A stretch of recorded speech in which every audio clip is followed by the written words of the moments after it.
as women, we are meant to sort of be shapeshifters for the men. Yeah. So if there's a man who's problematic, we can't let people see that. We have to kind of, or maybe it's us, maybe we're the problem. How do we become more charming, more dazzling, how do we change ourselves to make space for this man and his energy? If I can't fix him, I can fix me, or I can revise the history in my head in order to justify this. And so I think that like we expect women to sort of adapt and change a lot, and a man is just like, boys will be boys. I've seen it on Instagram where you two are in the street and it's where you really kiss for the first time, and she's, you know, sort of showing you, like pulling you into her and showing you how to embrace her. Yeah. And people are loving that. Yeah, I mean, look. Seeing the collaborative effort. I don't think people realize how involved she was in this movie.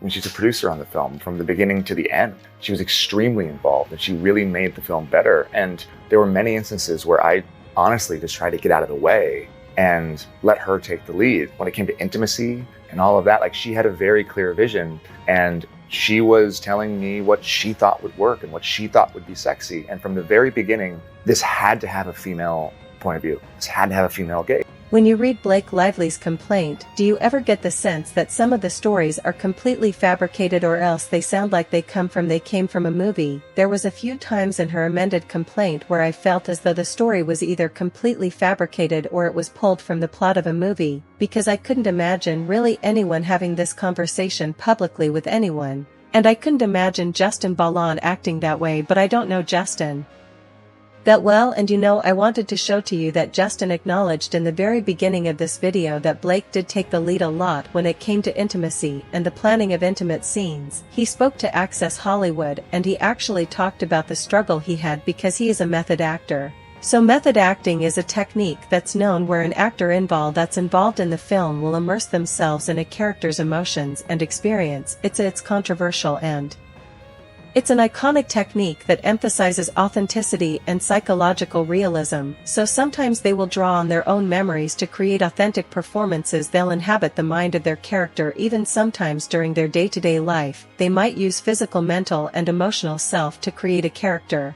But it's a way for an actor or actress to become the character of which they're playing, to understand who they are and sort of to separate themselves from who they are. To become the character, it involves a lot of studying and trying to get into the mind of the character, and sometimes when an actor is a method actor, they will need space away from everyone else before a performance or after a performance so they can disengage and get back into who they are. And this is something that he talked about, that after specific scenes he would sometimes have to go to a trailer, he'd have to cry or just sort of like shake himself out of it, because Ryle was such a different person than him, and Ree isn't a very abusive guy in this film, and Blake on the other hand, she prefers to infuse herself, and so she uses her natural mannerisms, she acts like herself and sort of plays the character as herself, and that's a lot easier. It requires a lot less study, but sometimes the performances don't come off as authentic. And often you'll see someone that might look like they're playing the same thing in every single film because they're playing themselves. So when you have two separate polar personalities when it comes to acting, that can create dynamics on the set, and so there was definitely some tension on the set related to method acting versus playing yourself, so you add the differences of opinion on acting. And then I want to just be very clear that this film is graphic, it contains violence. It's very disturbing in terms of like what Rial does to her. There's a complete scene where he attempts to assay her, she's battered from the situation. She gets a bite on her neck, it's visceral, it's scary. There's another scene where he throws her downstairs, which is terrifying. So this film it's highly charged with very graphic scenes, and the actors and actresses are being forced to portray this and be people while they're doing it, and have to disconnect from that. So the content alone would create an AL film set that might have highly charged emotional people. It might create hostility, it might create sensitivity, it might trigger some people that might have experiences with say or DV. It would be hard for anyone. Okay, so this is not a perfect set, I want to be clear about that, but all of that aside, there was a specific claim she made in her complaint that I thought this sounds really weird, and then one of my followers or some of you in my comments started talking about this Jay Leno episode from like 2011, where Ryan Reynolds was on Jay Leno and he was talking about The Change Up, which is a film he made. with Olivia Wilde, and he was telling Jay about how he broke character in this film because he was doing an intimate scene with her. She took off her top, she had pasties on to cover her that area, and they had smiley faces on them, and he said that he had to pretend like he wasn't broken in his character when he was doing the scene with her. Even though he broke character, and when the scene was over he then fondled her, and he admitted to fondling her, and then he tried to frame it like he didn't fondle her, and he was trying to protect her, and then makes a comment about there's a fine line between acting and sexual essay. Hair, palms are a little sweaty, don't know what's happening. I'm trying not to look at her like a 14-year-old boy who just won the lady lottery. So, the scene is over now, there's 65 crew members around, I mean, there's all these guys, they've like won the jackpot. I'm sitting there and I reflexively, like an idiot, just hands right back on her breasts. And I think I'm doing it to cover them up, but I'm like realizing right now it's a very fine line between chivalry and, workplace sex. But you get the point, he's in character, it's an intimate scene, his hands are up there, the scene is over, he makes a mention that there's like all these guys in the room that are turned on by what just happened, which is gross. The fact that he's even sharing this story in such an open and public way is really diminishing and dismissing Olivia Wilde, because he's acknowledging that when he was in the scene with her he left his character, he then admits to, because she had smiley faces that had been drawn on the pasties, it ended up on his hands, and then because she was exposed somehow he covered her back up, and I don't think that's really why he did that. I think he's just trying to explain away why he groped her. I don't know if he was trying to get in front of a story that maybe he was concerned about something, I have no idea. Olivia Wilde is very empowered in her sexuality and was talking about this film as really liking that empowerment, so I don't know if she thought of it as assault. But the fact that he's openly speaking about it in this way is super problematic to me. This is 2011, he should definitely have known better. This is also interesting because when this film came out, and it's 2011, it comes out in August of 2011, the film did not perform well, but he was often seen with Olivia, and so there was actually rumors that he and Olivia were dating, and this was coinciding with the same time that he and Blake got together, and so he had mentioned that he and Blake had been on a double date, and then it was really awkward for them. I don't know if he was on a double date with Olivia Wilde or not, they've never confirmed that they were dating, but if that's the last girl he's with and then he is with Blake, maybe this is why the story seems the same. But the plot of this movie is wild when you think about what the plot is and what's in her amended complaint, so I want to read to you the amended complaint scenario that she brings up, and then I'll tell you what the plot is of the movie. Okay, so on the page 33 of the amended complaint, after she discusses all of these really awful parts of the film, where she has to give birth in the film, and she claimed that she was D, but she wasn't. She was wearing a prosthetic stomach that wasn't her own. She had on briefs. She was not nude in any capacity in that scene, but she's claiming that she was, even though there's literally film of it. She speaks about the scene between her younger version of herself and Atlas, so young Lily and Atlas when they were in their teens, and how the scene wasn't in the book or in the film. The scene was 100% in the book. I don't know why she's saying this, but she didn't read the book and acting like she's alluding to the fact and trying to frame it like he was shooting child P. You have to just think about how awful that is, cause it wasn't what happened, and the people that he was filming were grown adults in their 20s, and there was no nudity involved at all. I mean, I guess if you fifey nudity as wearing a bra and having underwear on, sure, but there's no exposure. This is a PG-13 film. There's zero nipples, no down, no frontal, anything, nothing. So she is laying the stage that he's just this guy that doesn't have any boundaries, and he crosses boundaries all the time. And she says Mr. Baldoni publicly acknowledged that he had struggled with consent. He echoed language similar to the words he spoke to Miss Lively in the car ride described above in a podcast interview, in which he admitted he had crossed boundaries and lines in my own 20s with respect to obtaining consent, a flaw which he blamed on his early exposure to P. You start to think that is what women want, and in porn, as we know, no means yes or try harder. She's completely taking this out of context, as I've shown you the interview itself, and it's in another video so you can watch it there. And then it says, on the first day of production, Mr. Bond and Mr. Heath described their past relationships, sexual relationships, to Miss Lively, including that one of them used to hook up with a woman. Mr. Baldoni said that he had decided the woman wasn't the one, so then Mr. Heath had gotten with her. Miss Lively found the description of passing along a woman to be disrespectful and disturbing. Mr. Baldoni and Mr. Heath often spoke about their previous P addictions. Mr. Bond would often reference P to Miss Lively, hoping to shut the subject down. She said to him privately that she had never seen it. Later, when Mr. Baldoni was once again referencing his experiences with P, he revealed in front of the other cast and crew that Miss Lively had never seen P. It was an incredibly intense invasion of her privacy to discuss any aspect of her intimate life with the cast and crew, much less something that she had only told Mr. Baldoni to try to get him to stop talking about the subject with her. Okay, so she's trying to act like this is all very egregious, and so she says that he and Mr. Heath are telling her about their past relationships. Now both of them are married, both of them are fathers, neither one of them are single. And I don't know that if this happened or not, but they're trying to say they swapped women, like Baldoni swapped a woman with Heath, and Heath then went and hooked up with her, and then often referencing that he had this addiction to Pete. Okay. So I'm trying to imagine a set where two guys would just be talking about their love lives like this, and I'm having a hard time. And then I looked at the synopsis for Change It Up or for the Change Up, and I was absolutely shocked. This film didn't really do very well. I don't think it did well in the box office. It has a really bad score on Rotten Tomatoes, like 1.5, so you know it's not. It's called Crude Vulgar Body Switching.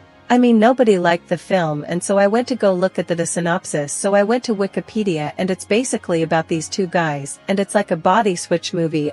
Those were like super popular back in the day, where like something would happen and then suddenly you were the kid. The kid was the adult was the kid, like in Big. And in this film, the two guys who are not friends in real life, they're like at a bar and they're really drunk, and then they go into a public fountain and they go to the bathroom in the fountain, and suddenly this magic fountain makes them swap bodies. And so Jason Batman's character's name is Dave, and he's an attorney that's really very high stress, very highly motivated, very professional, has 3 kids, very successful, very astute, very driven, also very uptight. He's a corporate lawyer. He does mergers and acquisitions, and he's struggling in his life because he's like at a low point in his life, and he's feeling like he's missing out because he's working so hard, and he wants to just like take a break from being a dad and being a lawyer. And then that's Jason Batman's character. Mitch is the character that Ryan Reynolds plays, and he's supposedly like an actor that's like unemployed. Basically an unemployed actor that is a really in couch surfing and has a really gross apartment and doesn't have a lot of drive or ambition. He's crass. He swears all the time. He's crude. And after they switch bodies, it says at Dave's law office, Mitch befriends Dave's assistant Sabrina, but his lack of professionalism and legal knowledge sabotages an important merger with a Japanese firm. Dave arrives at Mitch's film to discovering it is a porno or a light pornography, so his character is Mitch. Okay, in his film he's playing a guy that's doing and filming light POK. And then Mitch is also in love with Dave's assistant Sabrina, and Sabrina is Olivia Wilde, so they're like their bodies are switched. So Mitch, who's actually Dave, gets involved in a relationship with Sabrina in the film, and they have this scene, and the scene is so wild if you think about what's in this complaint, because I found a clip of it from on YouTube, and in the film they're about to get it on and they put on the song Let's Get It On by Marvin Gaye, and then she has on boots and she puts her boot up in the air, and then she has him take the boot off of her, so he takes the boot off, which is exactly what Reed does to Lily, and it ends with us right about there right before they're about to go to bed. She puts her foot up and he takes off her boots for her so that she can get into her pajamas. Then in the change up, while they're about to get it on, Olivia Wilde's character straddles him and she takes off her shirt. She still has on her bra, and he's acting like a 12-year-old kid, and as she comes in to kiss him, she's like, he says to her, "Oh, you smell like lemons, you smell so good." And in her amended complaint, Lively says that Mr. Bond said that to her. So the scene, it's like he's taking stuff from this film and they're putting it into not only the movie but also into the complaint, because if you see the video that his lawyers put out, he makes a comment about she smells nice because they were talking about her spray tan, and he's like, "Oh, you smell good, you know." And she's like, "Yeah, it might be my spray tan or whatever," but Ryan Reynolds told Olivia Wilde in a movie that she smelled like lemons, and then was acting like a 14-year-old boy, and he said in his interview with Jay Leno that he had broken character when this scene was going on. And that is exactly what Lively accuses Baldoni of doing in the complaint. He's taking a scene from a movie and he's applying what he did to Olivia Wilde on the set of The Change Up, and he's accusing Baldoni of doing that to his wife. He's projecting And it's clear he's still hung up on Olivia Wilde because for some reason when Blake gave birth he's told Jimmy Fallon or Jay Leno or David Letterman, I don't know who, that he put on Let's Get It On while she was in delivery, the same song that was playing when they were making out in the film, and Olivia was the last person he was apparently with before he was with Blake. I'm just like Ryan, you're this is called projection. All anyone has to do is find this movie, see that you're the one that broke character with Olivia, you're the one that told her that she smelled nice, like she smelled like lemons, you're the one that admitted to groping her, you're the one that admitted to it being sexual assault in the workplace and then tried to joke it off. You're the one that said you broke character, and you're accusing Baldoni of breaking character with your wife, and Baldoni says he was in Riley and it was Blake that was out of character, and it was Blake that was trying to talk to him about her husband, and it was Blake that was trying to get Bon out of character. When you see the footage that his attorneys leaked, he never really left character, he was playing Riley. And if you read the book you know that Riley had a certain way with how he swooned Lily, and he was literally acting the way Ryle would have acted in the book. Whoever found this scene and sent me down this rabbit hole, thank you. I think I found a full clip of the interview on the Blake Lively snark read at the video of him talking to Jay Leno, but then when I started digging into the actual movie, looking at the plot, comparing it to the complaint, I was flabbergasted. There's way too many coincidences. They're not only pulling from the love scene that he has in the film, but he's also then accusing Bon of basically essaying Blake because he essayed Olivia Wilde, and then he's telling everyone that he's the predator Boney when he's actually the one that was the predator. I always get disgusted that every time you start to uncover what narcissists are, they all have the same MO, they all do the same things, and it's why every single accusation is a confession, and it's again why I believe that Ryan is the person that is behind all of this, because yes, SE sets will have certain similarities, but it seems like she's either mirroring or mimicking what Ryan did, or she's following Ryan's direction, or she see what Ryan has done and how it works, right? So maybe she's out of scene, maybe she's out of character, and she needs to explain this away, or I don't know what, they want to set him up in some way, something, and so they come up with all of this crap. And then they start pulling from a movie and using what Ryan did and saying that this is what Justin did to Blake. So you mean to tell me that exactly what Ryan did to Olivia Wilde is exactly what he claims happened to his wife by Boney, and what Blake claims Boney did to her? Please tell me that's not a coincidence, or that is a coincidence. They lie about everything, they're liars. I'm just disgusted by the whole situation. So that's what I found today. I hope this video somehow makes it to Justin's lawyers. I have stayed away from interacting with that, so if one of you wants to pass it along, go for it. They should check out the Change Up 2011, watch the film, pay attention to the scenes. Ryan's known from pulling inspiration from other films he was in. He's known for repeating scenes. He's been accused in the past of plagiarizing other people's work, so this doesn't surprise me that he would pull from another movie, apply it to a new movie, and then again plagiarize what he did in his to Olivia Wilde, and accuse someone else of doing it because he has a guilty conscience, because he knows who he is. It's gross. So let me know, do you see it? Tell me in the comments below. Make sure to give this video a thumbs up. Please subscribe to my channel if you haven't subscribed, and click the bell so you never miss a video. Thanks so much for watching. Bye guys.